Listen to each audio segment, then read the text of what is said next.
Oke guys, selamat pagi. Assalamualaikum warahmatullahi wabarakatuh. Di video kali ini gue pengen mengulas entrian gue yang kemarin di market XAU dan juga di market USD Jepang Yen. Sekaligus gue juga mau sharing ke teman-teman semua ya, cara melakukan entry menggunakan teknik ZEP continuation yang tidak valid. Dan sebenarnya ya dua market itu udah gue share di channel Telegram gue guys.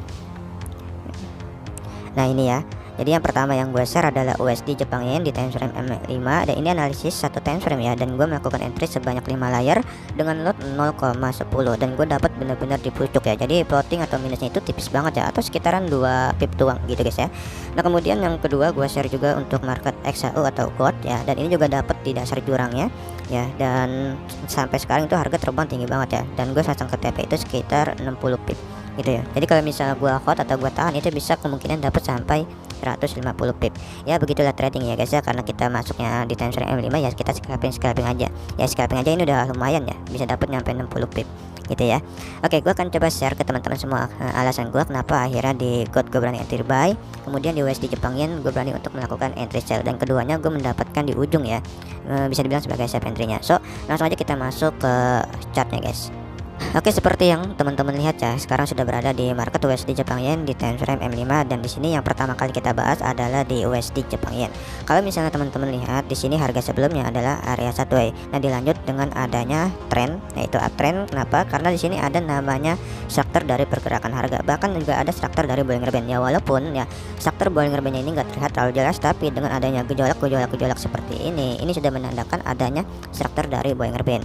Nah, kemudian teman-teman lihat juga di sini ada struktur harga yang dimana dia selalu membuat high yang lebih tinggi dari high sebelumnya. Teman-teman lihat ya, ini adalah high, kemudian ini adalah low, kemudian high sebelumnya ini ya itu di break oleh high selanjutnya ya, dan kemudian high yang ini juga di break oleh high selanjutnya ya, dia membuat high yang lebih tinggi lagi, so ini disebut dengan uptrend. Nah, hal kedua kenapa akhirnya gue berani untuk melakukan entry sell adalah di sini teman-teman bisa lihat ya, ketika gue sudah tahu tentang pergerakan harga di masa lalunya, nah gue melihat di sini EMA50 itu keluar dari area Bollinger Band. So di sini ada dua kemungkinan yang terjadi, yaitu ZEP continuation ataupun ZEP reversal. Jadi gue menunggu sampai EMA50 ini masuk. Nah, saat EMA50 ini masuk ya, harga ini mendatangi EMA50 dan dia upnya ya tidak berhasil menembus area resistance sebelumnya. Sementara SOP dari ZEP continuation ketika EMA50 masuk ya, harga wajib ngebreak area resistance sebelumnya. Jadi ada CSK, ada momentum ini ngebreak area resistance sebelumnya gitu guys ya. Nah, di sini gue berkesimpulan bahwa ZEP continuation itu nggak valid gitu guys ya. Kenapa? Ya karena dia tidak ngebreak secara signifikan area resistance sebelumnya ini. Nah, untuk gue melakukan entry-nya di sini gue menggunakan tambahan indikator bantuan, yaitu osilator, atau bisa dibilang di sini yang gue gunakan adalah RSI ya.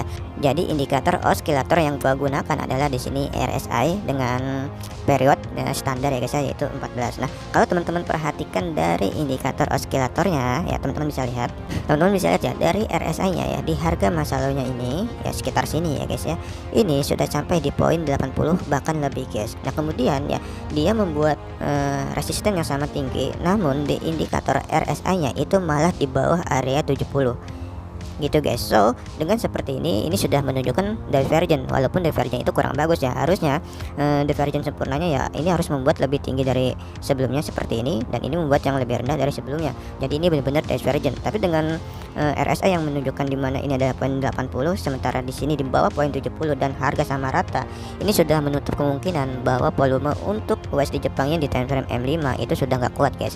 Artinya ya para buyer udah nggak ada di sana gitu, dan di sana yang menguasai adalah seller. So ketika gue melihat di RSI-nya di sini di bawah poin 70, nah akhirnya gue berani untuk melakukan entry dengan beberapa catatan yang tadi udah gue mention ya. Yang pertama, ketika EMA50 keluar dan masuk ya, dia gagal membuat JC gitu guys ya. Nah, kemudian didukung dengan adanya RSI yang membuat divergent, di mana dari line-nya itu melakukan penurunan dari poin 80, dia melakukan penurunan sampai ke poin di bawah 70, sementara harganya sama rata. Nah, ketika harga ini masuk ke area resisten, disinilah gue berani untuk melakukan entry sell dengan SL sekitar 20 pip guys ya. Tapi faktanya setelah gue melakukan entry sebanyak 5 layar di sini, harga turun sampai menyentuh ke tax profit, yaitu sekitar 49 pip ya. Jadi dengan begini sebenarnya mental dan psikologis teman-teman itu nggak akan terganggu gitu guys ya. Jadi alasan gue akan sederhanakan lagi kenapa gue akhirnya berani melakukan entry sell. Alasannya adalah ini adalah JC yang gak bagus. Nah, terkonfirmasi dengan adanya RSI ya guys ya. Jadi kalau misalnya nantinya teman-teman melihat contoh kasus yang sama seperti di video ini ya, dimana di sininya ada EMA50 yang keluar kemudian masuk, dan harga naik namun gagal membuat penembusan yang cara signifikan di area support atau resistennya, coba teman-teman tambahkan lagi indikator oscillator yang teman-teman sukai gitu ya, karena di sini gue lebih suka menggunakan RSI. Jadi gue masukin RSI-nya dan bisa dilihat dari RSI-nya itu melakukan penurunan. Nah, itulah alasan gue kenapa akhirnya gue berani melakukan entry sell di market USD Jepang Yen. Nah, untuk gold itu sama seperti ini guys ya penjelasannya. Nah, coba teman-teman lihat ya di market gold ya di time frame M5, gue melakukan entry di area sini ya. Dan ini pergerakannya sama banget seperti USD Jepang Yen, dimana di harga masa lalunya ini ada satu ya. Kemudian di sini ada namanya trend bearish ya guys ya. Kemudian di sini ada struktur harga ya.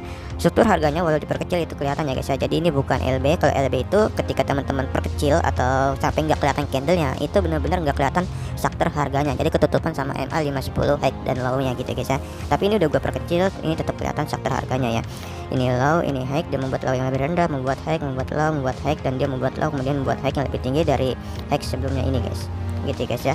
Nah, kenapa akhirnya di gold ini gue berani untuk melakukan entry buy? Nah, jika teman-teman perhatikan ketika sudah adanya trend bearish ya, ini MA50 sempat keluar sedikit guys ya. Di sini MA50 sempat keluar sedikit, kemudian ketika masuk ya harga ini sudah sampai ke area support ya. Nah, tapi ya di area sini setelah gue menggunakan tambahan indikator oscillator yaitu RSI ya, di sini justru melakukan kenaikan, dimana dari poin 10 ya dia melakukan kenaikan sampai ke area poin 30. Jadi di atas poin 30. So, dengan catatan seperti itu, gue menyatakan bahwa ini adalah JC yang gak valid, JC yang kurang bagus, dan akhirnya karena alasan itulah di sini gue berani untuk melakukan entry buy ya. Jadi kalau misalnya teman-teman lihat ya, ini adalah ketika di sini ya harga di sininya itu di volumenya itu sampai ke poin 10, dan ketika melakukan penurunan kembali dia masuk ke poin 20.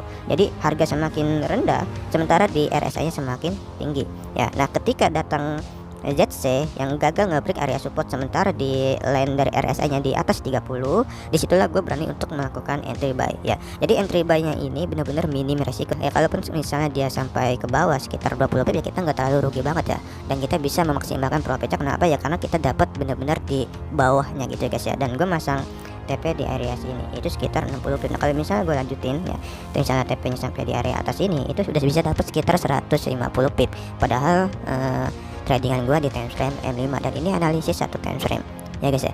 Jadi simple dan sederhana, dan itulah ya ulasan gua tentang entry gua kemarin, sekaligus gua sharing ke teman-teman semua cara gua melakukan entry menggunakan teknik ZEP continuation yang tidak valid. Itu aja yang bisa gua share ke teman-teman. Semoga ada manfaat yang bisa teman-teman ambil, dan semoga teman-teman semua tradingnya bisa menjadi trading for living. Amin. Oke, thank you. Wassalamualaikum warahmatullahi wabarakatuh.